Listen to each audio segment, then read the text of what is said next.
Hello नमस्कार, मी माझ्या गोडताई आणि मैत्रिणींचं माझ्या यूट्यूब चॅनलमध्ये अगदी मनापासून स्वागत करते आणि आजच्या या नवीन व्हिडिओला सुरुवात करते। मनापासून अगदी हृदयातून सर्व माझ्या यूट्यूब परिवाराला श्री स्वामी समर्थ। तर सर्वात आधी माझ्या यूट्यूब परिवाराची माफी मागेन, कारण 8 दिवस तब्येत बरी नसल्यामुळे आपले 4-5 दिवस व्हिडिओ आले नाही, त्यासाठी सर्वांची क्षमस्व आहे।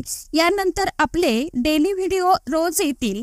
तर बघा, सोमवारला आलेली आहे गोकुळ अष्टमी म्हणजे श्रीकृष्ण जन्माष्टमी। तर त्याविषयीचीच माहिती मी आजच्या या व्हिडिओमध्ये शेअर करणार आहे, कारण त्या दिवशी आपल्याला गाईला एक वस्तू खाऊ घालायची आहे आणि गाय ही श्रीकृष्णाची किती आवडीची प्रिय व्यक्ती आहे ही आपण सर्वांनाच माहित आहे। तर त्याविषयीची माहिती थोडक्यात शेअर करणार आहे, व्हिडिओ स्किप न करता शेवटपर्यंत नक्की बघा।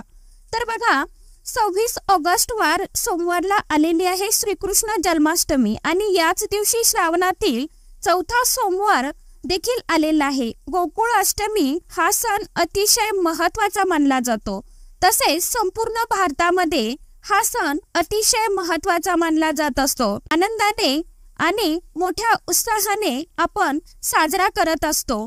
त्याचबरोबर हा गोकुळ अष्टमीचा दिवस आपल्या हिंदू धर्मातील सर्वात प्रिय देवतापैकी एक म्हणजे भगवान बाळकृष्णांचा जन्मदिवस आहे आणि 26 ऑगस्टला ही गोकुळ अष्टमी साजरी केली जाणार आहे।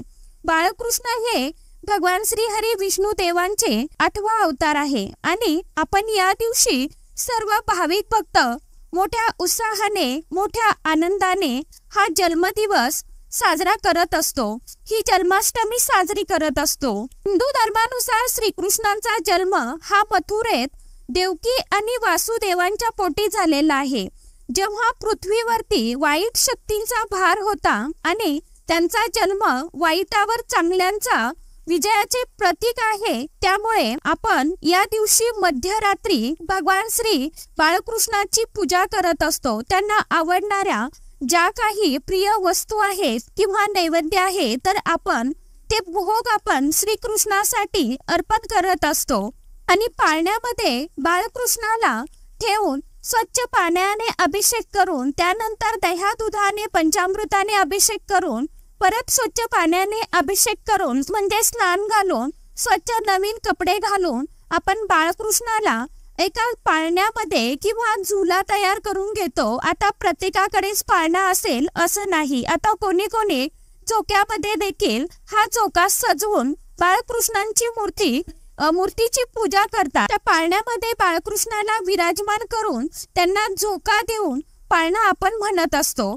अगदी विधिवत पंचोपचारे मनोभावे बाळकृष्णाची पूजा करत असतो। तसेच या दिवशी करण्यासाठी काही खास महत्त्वाचे उपाय देखील आपल्याला या वास्तुशास्त्रामध्ये सांगितले गेले आहे।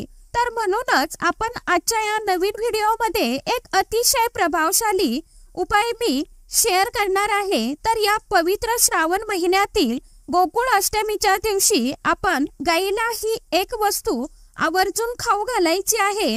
ही वस्तू खाऊ घातल्याने आपल्याला सर्व संकटापासून, दुःखातून, अडचणीतून काही ना काही मार्ग हा नक्कीच मिळेल आणि आपले 7 जन्माचे दारिद्र्य नष्ट होऊन जाईल आणि माता लक्ष्मी ही अखंड स्थायी स्वरूपामध्ये नांदेल आणि आपल्या घराची, कुटुंबांची भरभरून प्रगती होईल। आपलं घर हे अगदी गोकुळ बनेल असा हा अतिशय प्रभावशाली उपाय आहे। गोकुळ अष्टमीच्या दिवशी आवर्जून सर्वांनी हा उपाय करायचा आहे। तर उपाय कशा पद्धतीने करावा याविषयी माहिती जाणून घेण्यासाठी व्हिडिओ स्किप न करता शेवटपर्यंत नक्की बघा। चॅनलवरती जर पहिल्यांदा तुम्ही हा व्हिडिओ पाहत असाल तर चॅनलला नक्की सबस्क्राईब करा आणि असेच नवनवीन माहितीपूर्ण व्हिडिओ बघण्यासाठी बेल आयकॉनलाही प्रेस करा। त्यामुळे जेव्हा कधी मी नवीन व्हिडिओ अपलोड करेल तर तुमचा एकही व्हिडिओ मिस होणार नाही। तर आपल्याला हा उपाय कशासाठी करायचा आहे, तर आपल्याला हा उपाय आपल्या आयुष्यामध्ये जे काही दुःख आहे, त्रास आहे, संकट आहे किंवा आपण कितीही कष्ट मेहनत करू आपली जर प्रगती होत नसेल, त्यासाठी आपल्याला खास हा उपाय करायचा आहे। जसं की आपल्या ज्या काही समस्या आहे त्या दूर होण्यासाठी, त्या अडचणीतून आपल्याला मार्ग मिळावा त्यासाठी आपल्याला हा उपाय किंवा गौमातेची सेवा करायची आहे। आता उदाहरणार्थ समजा जर आपल्या मुलांची प्रगती होत नसेल, मुलं अभ्यास करत नसेल किंवा आपण आता खूप कष्ट करून मेहनत करून जर आपल्याकडे हवा तसा पैसा येत नसेल किंवा पैशाची आपल्याला सतत चणचण भासत असेल, आलेला पैसा आपल्या घरामध्ये जर स्थिर राहत नसेल, तो कोणत्या ना कोणत्या कारणाने जर खर्च होऊन जात असेल किंवा आपल्यावरती काही कर्जाचं ओझं असेल किंवा आपल्या इतर कोणत्याही अडचणी असेल, समजा आता आपण जर मनुष्य म्हटला तर आयुष्यामध्ये प्रत्येकाच्या, जसं तुमच्या माझ्या आयुष्यामध्ये सर्वांच्या आयुष्यामध्ये अडचण ही आपल्याला भोगावीच लागत असते। प्रत्येकाच्या आयुष्यामध्ये दुःख संकटे ही असतातच, फक्त आपल्याला त्यामधून सावरायचं असतं आणि कित्येक संकट ही सेवा भक्ती करून पूजा करून ही सावरल्या जातात। मी स्वतः सांगते, मी असं इथे म्हणणार नाही की काम करायची गरज नाही किंवा कष्ट करायची गरज नाही, तर कष्टही करायचे आहे, कामही करायचे आहे, पण आपल्या कष्टाला आपल्या कर्माला एक जोड म्हणून आपल्याला या सेवा भक्ती करायची असते। तर त्यातून मार्ग मिळण्यासाठी आपल्याला हा उपाय करायचा आहे।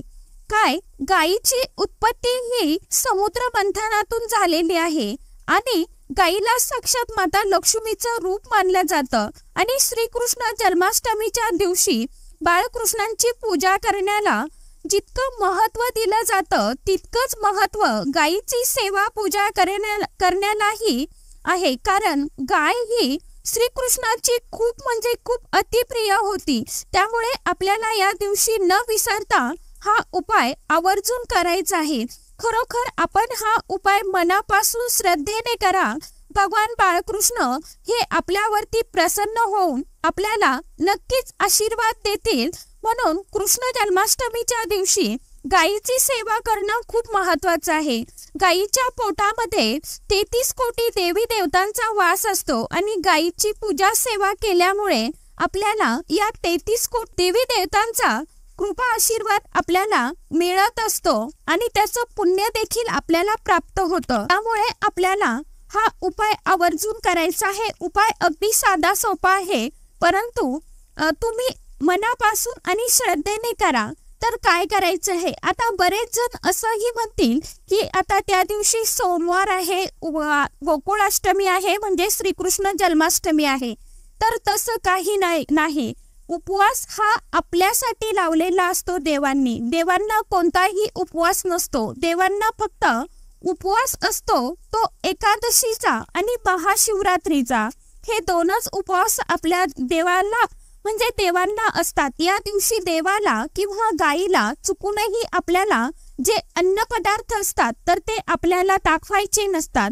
तर या दिवशी तुम्हाला आता सोमवारी योगायोग बघा किती छान आलेला आहे। आता तिसऱ्या सोमवारी पौर्णिमा आणि रक्षाबंधन आणि सोमवार एकत्र आलेला होता। आता चौथ्या सोमवारला गोकुळाष्टमी आणि चौथा श्रावणी सोमवार एकत्र आलेला आहे। त्यामुळे योगायोग खूप हे अगदी जुळून आलेले आहेत। त्यामुळे आपल्याला तुम्हाला त्या दिवशी शक्य जर झालं तर काय करायचं आहे, पिवळ्या रंगाची मिठाई गाईला खाऊ घालायची आहे। कारण मी आता यावरतीही 1-2 व्हिडिओ आपल्या चॅनलवरती आहे। तर गाईची आपल्याला प्रथम अगदी मनोभावे पूजा करून घ्यायची आहे। गाईंच्या चारही पायावरती आपल्याला पाणी अर्पण करायचं आहे। तुपाच्या दिव्याने गाईला ओवाळायचं आहे। हळदी कुंकू अक्षता वाहायचा आहे। तिचं सांत्वन करायचं आहे। आपल्याला सर्वात महत्त्वाचं म्हणजे तिच्या अंगावरून आपल्याला हात फिरवायचा आहे, तिला कुरवाळायचं आहे। त्यानंतर आपल्याला गाईला तुम्हाला जे शक्य होईल, आता या दिवशी तुम्ही साबुदाण्याची खिचडी खाऊ घाला किंवा तुम्हाला जर फळे खाऊ घालणं शक्य होत असेल तर जसं की केळी खाऊ घाला, चिकू खाऊ घाला किंवा जो आपला उपवासाचा पदार्थ आहे तो खाऊ घालू शकता। किंवा तुम्हाला जर अगदी शिरा, रव्याचा शिरा बनवून जर खाऊ घालता आला तर खाऊ घाला। किंवा तुम्हाला जी कोणती गोष्ट शक्य होईल किंवा एखादी पुरणाची पोळी आपण आता त्या दिवशी श्रीकृष्ण जन्माष्टमी असल्यामुळे आपल्या घरामध्ये आपण गोड नैवेद्य हा बनवणारच आहोत। तर आवर्जून तुम्हाला या दिवशी केळी खाऊ घालायची आहे आणि तुमच्या घरामध्ये जो गोड नैवेद्य बनवला जाईल तो तुम्हाला आवर्जून खाऊ घालायचा आहे। आणि गाईला तुम्हाला एक तरी प्रदक्षिणा मात्र मारायची आहे। 1 मारा, 5 मारा, 11 मारा। त्यानंतर तुम्हाला पाठीमागून म्हणजे गाईच्या शेपटीकडनं तुम्हाला नमस्कार करायचा आहे। आता तुम्हाला मला सांगण्याची खूप इच्छा आहे, पण व्हिडिओ मोठे होतात त्यामुळे पूर्ण व्हिडिओमध्ये मी शेअर करू शकत नाही। तर पाठीमागून दर्शन द्यायचं आहे आपल्याला शेपटीकडनं। तर आपल्याला अशा प्रकारे आपल्याला कुरवाळून झाल्यावरती आपली इच्छा बोलायची आहे आणि घरी परत यायचं आहे।